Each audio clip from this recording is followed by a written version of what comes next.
जानता रे फिर कौन बात के तू दाज करता रे मियाँ जी के दिन हकी राज करता रे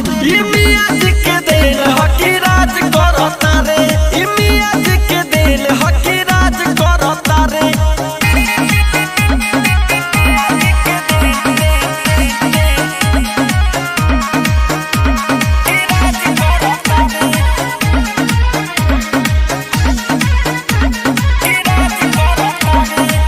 हमनी के चलेला चराचा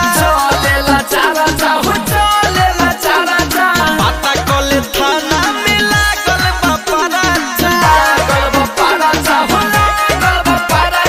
गावे गावे हमनी के चलेला चराचा पता कले थाना में लागल बपराचा हमारा से बेटा रंग बाज बनता रे काले रोले तो आज बाज बनता रे मियाँ जी के दिन हकी राज करता रे मियाँ जी के दिन हकी राज करता रे मियाँ जी के दिन हकी राज करता रे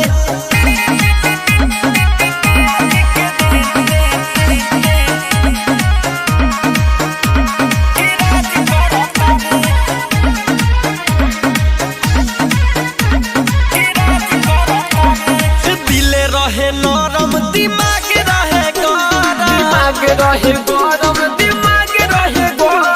साहिल राजा कहे कले तू सरम दिले रहे नरम दिमाग रहे गरम साहिल राजा कहे कले तू सरम बाप के तू सामने बाप बनता रे किंग कुमरुद्दीन के ना पावर जानता रे मियाँ जी के दिन हकी राज करता रे मियाँ जी के दिन हकी राज करता रे मियाँ जी के दिन हकी राज करता रे